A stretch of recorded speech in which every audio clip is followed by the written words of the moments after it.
Shalom guys, Shalom Bracha, how are you doing? Hopefully things are well by you. Coming closer and closer to the truth, looking for deep and meaningful understandings to bring us to our true potential, to unlock it and to use it in our battle against evil, for the sake and goodness of all our loved ones, of all the souls, of all the precious and godly people. The verses that are speaking about the destruction of the temple and the loss and death of thousands and thousands, maybe there is one opinion even that the war itself that took place around 2,000 years ago that destroyed the temple, second temple destructions,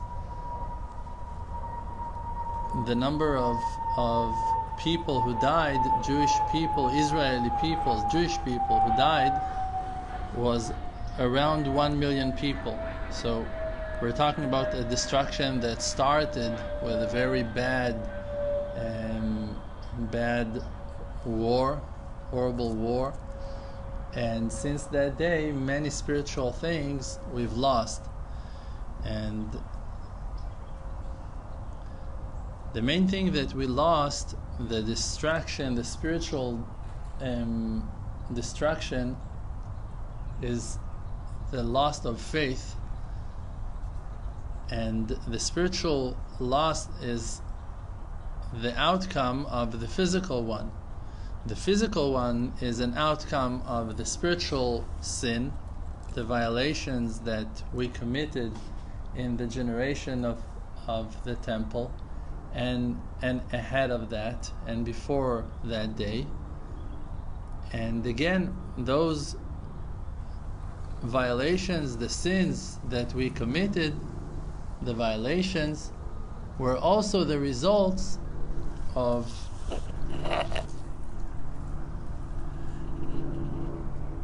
the outcomes of the actions of earlier generations. Simple math, simple understanding of the history that is built one stage upon the other, and we are today eating the rotten fruits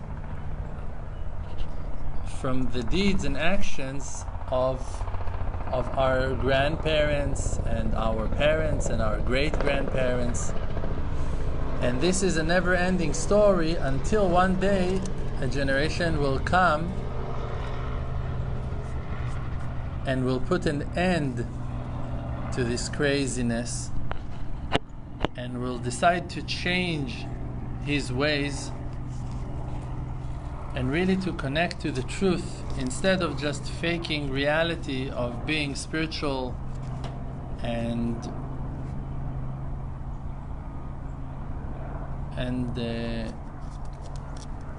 religious all the time. When true believers will come and rise up from the ground and will establish a new order, a new world with new rules, there will be a great shift that will reveal what that darkness is trying to cover for thousands of years. Since the beginning of creation, the Creator shown to us that He is life and exists, and that He is the one who controls creation. He moves the clouds in the sky. He can open the sea if He wants. He is the one who moves all the creation and makes it live and exist and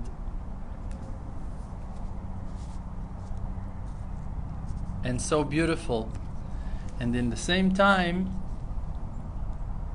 this greatness of His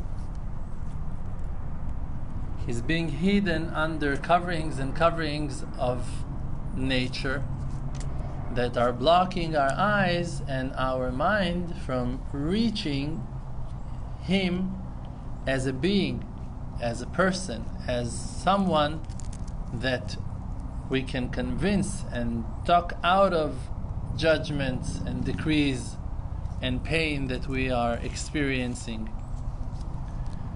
Now, during the generations, different righteous people came and removed the curtain for a certain while, for a certain time, and were able to show us miracles that has been used as evidence for us until today that there is a God above that can change nature for us, and that we should pray to and ask from to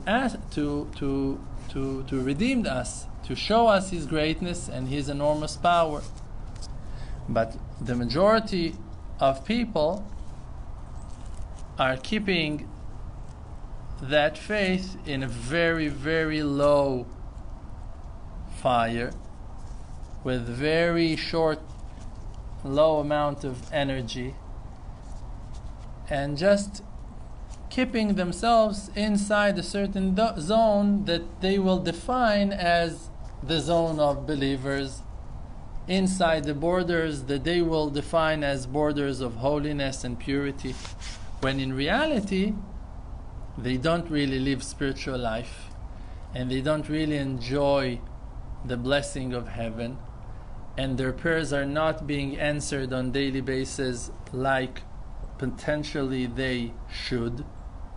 And we're going through the same thing, myself, talking about myself, struggling and trying to defeat darkness. And here you see bugs are annoying me, and even if I want them to go away, they're not in the speed that I want them to. And we are still struggling with forces of creation, natural physical forces of creation, that are trying to block our eyesight from grabbing and holding the faith in the one who can bring a change to our lives. Now, there will be people that will call themselves believers, and I am not disrespectful or not respecting their faith, but I define it as shallow. And when a person is swimming in shallow water, it doesn't mean that he does not swim, and it doesn't mean that the water are not cold and nice and refreshing for him. But it's also not so impressive, because many people can be in shallow water, like basically almost everyone. Everyone can dip their legs into the water and say, yeah, I've been to the sea. But to cross the sea, the ocean, from one side to the other, or even in a greater way, a spiritual way, to open a dry land path in the middle of the sea and to walk through the sea without being wet, this is something that not every person is able to do. And even myself, I don't know that I'm able to do that. I never tried that, and I never opened the sea in my life, and I don't see how I can do that right now with my self-esteem and with my faith in myself. So the fact that I am aware to my lack of faith, to my weak faith, is waking me up to realize that I want to change that. I think that one moment before Moses been commanded by God to open the sea or to bring down the plagues on the Egyptians in the land of Egypt, he was not aware to those powers as well. And why? Because he never gave a shot of something so tremendous, of something so great. He never tried to do something so big, because who will be as crazy to go and to try to open the sea? And probably if those crazy guys will go now to the pond, to the lake, to the sea, and will say, all right, sea, open for me, they won't see no results to that. And I'm not coming to discourage you. I'm just being realistic. The reason why today we're not able to go and open the sea is because that we are not being blessed in the way that Moses was blessed when he went to open the sea. When he was commanded by God, so God commanded the sea to be open for Moses. And therefore the sea was opened by the merit of Joseph, by the merit of Moses, by the merit of Nachshon ben Aminadav. The sea has been opened because the Creator surrendered the angel who was appointed and in charge on the sea to open the sea and to follow Moses' commandments, Moses' words. Now the blessing is that we still have the opportunity to rise to that level that the Creator one day will command us and will let us know of His will and His commandments for us to open the sea and to be able to do those wonders for Him and for the sake of His people. Now the preparation that Moses prepared himself for that day to be qualified for that amazing act, to have the great vessels, is not a preparation of one day.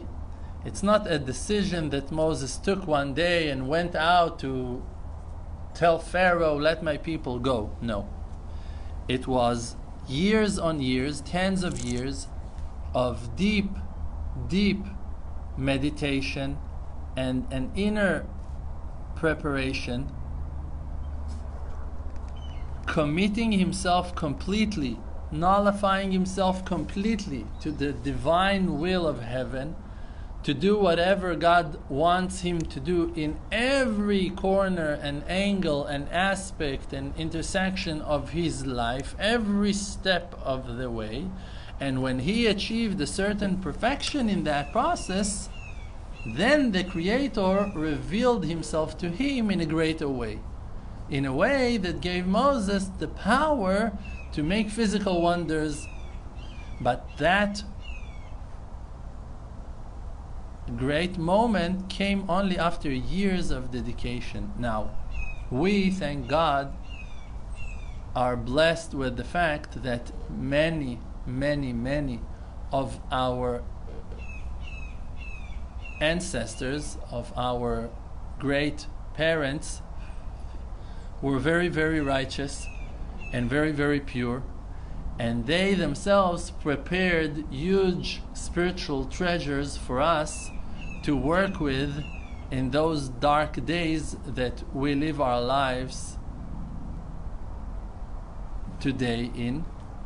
And they themselves, with their prayers and with their sacrifices, with their tears and sweat and effort, they gave us a certain credit to work with in our days that in those days we're barely able to move and even to function. But by the merit of our ancestors, by the merit of those holy ones who sacrificed themselves and died and made and brought changes to the world, by their merit, today we can work and we can achieve things even with our limitations and with our poor sources. For an example, me, today I can make a short video online and to speak, and this video will be broadcast on Facebook on a certain page, and I have a friend that is working with me in the Emunah project that he will share that page to another page, and after that he will edit that video and will share it to other social media outlets. It will go on Instagram, it will go on YouTube, it will go on SoundCloud, it will go to our website emunah.com, it will go on many outlets. It will go on WhatsApp. And suddenly, thousands of people will be able to enjoy that video on the different outlets. And me, I gave half an hour of my time to speak, but hundreds on hundreds or maybe thousands of hours of that video are basically being watched by others. And this is not something that I do. I give my half an hour, for an example. I maybe give other things as well, but to this video I give half an hour now. And that video is about to reach out to thousands of people that every one of them will watch half an hour, and together it will be thousands of hours of Torah that I have been taught somehow. Now this is a heavenly merit that open for us gates to achieve things that are beyond our powers, because I would never have the ability to give thousands and thousands and thousands of hours like that people heard and saw me teaching. Because I gave until today, let's say 3,000 hours of Torah. I taught, let's say 3,000 hours of Torah. We have 2,000 videos on YouTube, on social media. Probably I gave another more 1,000 classes, let's say something like that in my life. Maybe a little bit more, let's say 4,000. That exaggerate and say 5,000 hours of Torah I really taught in my life. Okay? 5,000 hours of Torah is the amount of only one of my videos that has been watched until today. You understand? And I gave 2,000 or more videos that are recorded. So you see that the blessing is 2,000 times more than what I would have without that heavenly merit and blessing from above, that is only by the merit of the dedication and the effort and the blood and the tears and the sweat of all those ones who pushed in that direction. Some of it can be mine, some of it can be yours, some of it can be of my ancestors, some of it can be yours, your ancestors. We can never know. And it's also not important exactly for us now, today, to know by whose merit we are alive and we're able to do those wonders. But this is a wonder, for an example, because you can conquer the world with those tools that are being given to us, even though that they are still being hidden under that blanket of physicality. Because that is not a physical thing that a person will be able to teach one class of Torah and that it will be watched in thousands.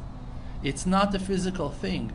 It's not a physical thing that in Shabbat, when I'm keeping Shabbat and not touching my device, my phone, my internet, and nothing like that, God forbid, in other states and in different places, people are watching my videos in hundreds and in thousands. And I am teaching Torah in Shabbat, even if I'm busy with my family eating the holy meals, or learning my daily schedules of learning, or praying, or doing whatever. It's not a physical thing that happens. It's a spiritual blessing that is being covered in physicality. It's passing through physicality to our generation. And as that wonder taking place, many others are taking place as well. Because when you pray for your salvation and you say, please Hashem, can you do this for me? You don't know how many fruits just now fell in other people's backyards. You can never imagine how many other houses been strengthened now because of those simple words that you just sent out to the world. Now, why am I saying that many believers or so-called believers are walking in shallow water? Because when you are asking for apples, you're bringing apples to other people's backyards or baskets. And when you're asking for peace in your house, so it's a blessing, and you need it, and you should do it, you should ask for it. But even if that prayer will be accepted, and when it will be accepted, it won't help only you, it will help others. It will help others with Shlom Bayit issues. And they will have more peace in their houses, and it's great. But I call it shallow water. Why am I calling it shallow water?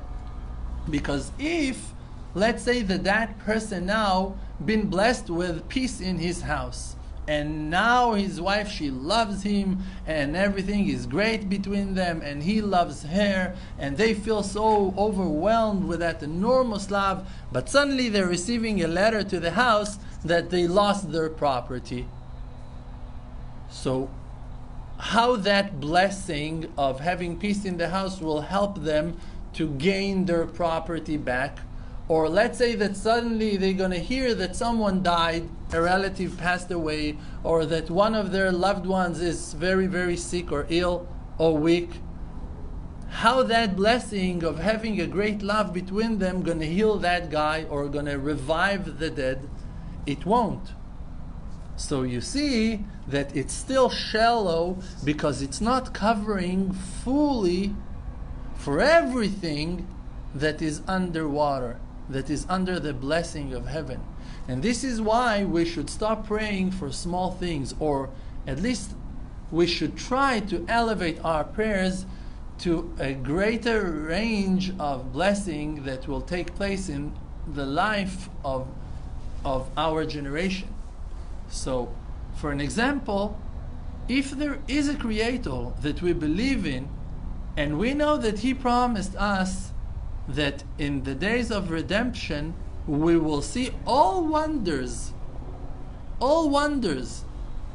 We will see fruits coming out of trees that are not making fruits as of today, and we will have all the bounty in the world, and the sea will bring out all the treasures that drowned until today, and people will not die anymore, and people will not be sick anymore, and there will be a great storm that will take away all the evil of the universe, and there will be no more sorrow and pain and tears, and animal will not prey each other, and people will not fight, and there will be no more war and no more violence. So why aren't we praying for that blessing, for the complete one?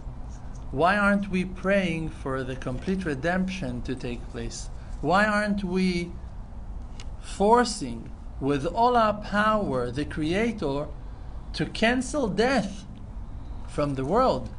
Why is it still okay for thousands of people to die, or hundreds of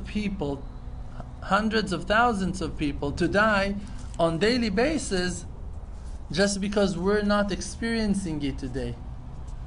Why is it okay for us? It's okay for us because we're satisfied with our medium and small portions of goodness. I have my food, so I'm good. I have my house, so I'm fine. I have my family around me and everything is kinda okay, so we're okay. Why to be satisfied with those things when people are drowning outside? I'm asking you, and I'm not asking myself, because I know that I am totally committed to the most elevated and divine prayer, that I'm basically not praying for anything else except for that. And I'm trying to wake you up to understand that the things that you will pray for, those will be the things that you will receive, and that you will enjoy, and that you will be blessed with. To pray for the sake of Jewish people, it's a wonderful thing. I told you, in the bar mitzvah of my son, we've been to the synagogue over there, and there was a wonderful rabbi over there, and he kept on mentioning the Jewish people's sake and Jewish people's sake, and that all the Jews, and like, okay, I'm in it. I want all the Jews to be fine, to be happy. I'm like, I want them all to be good and happy and successful. But why to pray only for the Jews? Like, why in the world, if I'm already saying something, why that I will pray for one person if I can pray for plenty, for many? There are 100,000 people in front of your eyes, and you say, no, I'm going to pray for you. You know, you with the orange shirt, I'm going to pray for you. Why? Why not to pray for everyone? Why not to pray for the sake of the world? Why not to beg and to ask for the complete redemption for the whole wide world? And why to stop asking if you have faith in a creator that can change nature for you because of prayers? And the reason why I'm talking about it, because that is the real will of the creator. Can you imagine that a parent will care only of one of his children instead of 70? He has 70 nations. He has billions of people. He has billions and billions of animals that are walking on the land. Trillions of trees and grass and insects and life forms on earth that all needs and consumes life. Why not to pray the highest prayer of them all and to elevate all the worlds that depend in God? Why to pray for a section? No, I'll pray for my house because I need a house. No, I'll pray for my meal because I need my meal. I'll pray for my savings not to go lost. Maybe someone is playing with your savings all the time because you are self-centered. Maybe someone is all the time touching your back and irritating you and annoying you and pulling you to go out of your comfort zone because you are self-centered and selfish. Maybe that's why a person is suffering, because he always wants to stay focused in his own plate. And every time that someone calls him, so it's like, hey, you're bothering me. You are being bothered because you want to be focused only in your plate. But there are many people that are hungry in that time that you sit to dine. When you sit to eat, you should remember in that time that there are millions of people that are not able to eat that fancy food that you eat, even if you eat a very simple meal. Even if you're gonna eat right now a simple sandwich with butter, you have hundreds of thousands of people that cannot afford bread and butter today. Simple bread with butter and cup of water in your living room is a very fancy meal for millions of people around the world. That they cannot dream of something so delicious like your simple sandwich. Simple sandwich. You have people that are being abused and used as slaves since age of 3. Slaves that does not know what freedom is even as a concept. They're not even dreaming on the freedom that you experience when you feel that you're the worst slave on subway on your way to work at 6 a.m., 5 a.m. before dawn in the middle of the night to a night shift, exhausted and broken as hell. They can never dream on prosperity and freedom and wealth like you're experiencing in the worst day of your life, because they are being beaten by people that are their enemies from birth, and their parents are not there to protect them. And we're talking about millions of people in different cultures, and they're all children of God. They're all children of God. But you want to cover your mortgage, and it's okay. But it's time to get sober. It's time to go out of those small mind and shallow water and to go into the depths and to start refreshing our minds and to understand what God really wants from us and not what we want to achieve and earn from God. I want a wider backyard. I want a better view. I want to be cured from my illness. I hear you. I hear you. You're right. I also want you to be cured. But when I'm going to do my personal prayer, I am praying for every single person that I know of and on those ones that I don't know. Because I know that they also need the same things that I desire. So why that I'll pray for myself? In what aspect I am more important than someone else that I'll pray for myself? No, but I want this. I hear you. I hear you. I hear you. Do you know someone that doesn't want that? Or that you don't know no one except for yourself? That's the problem.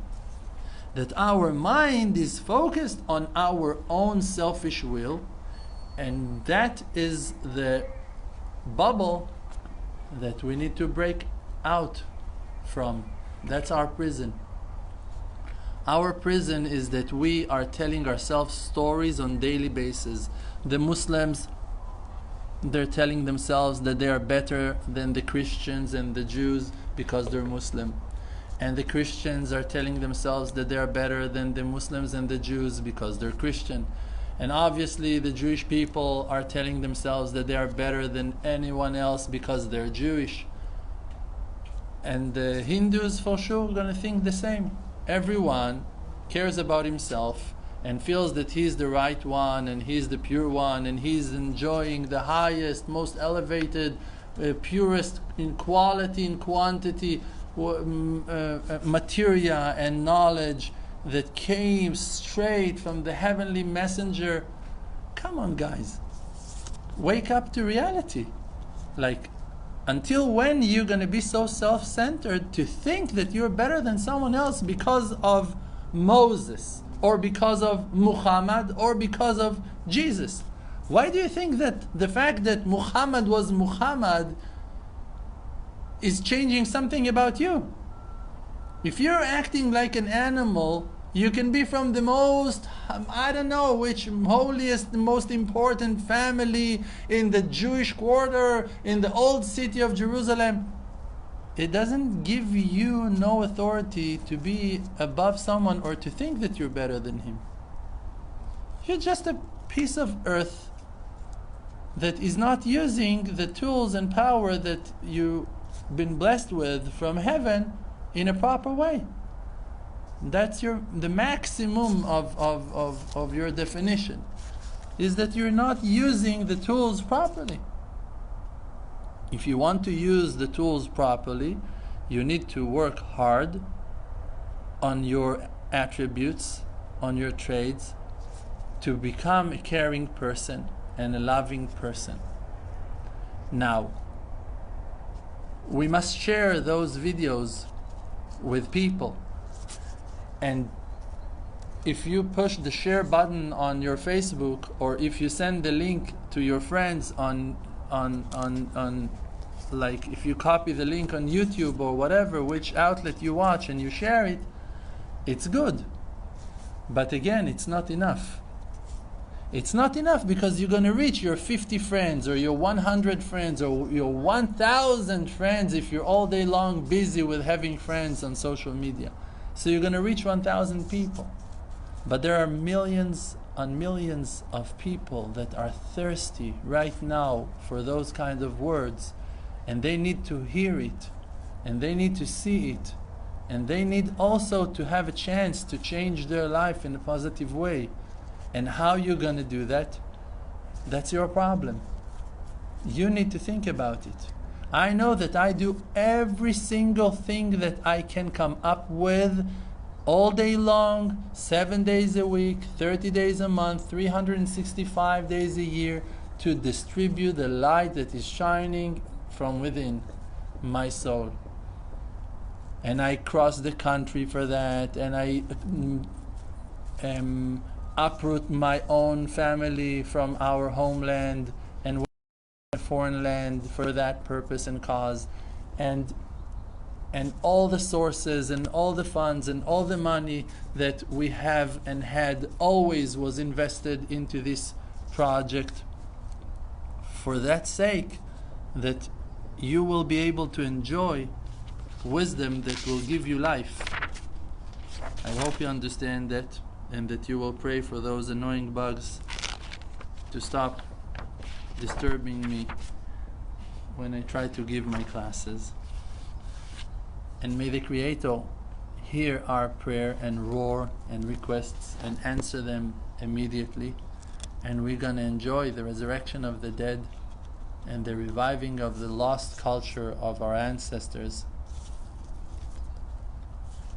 That God is good and is controlling nature, and that goodness will be the only thing to be expressed from all particles of creation in our days. Amen.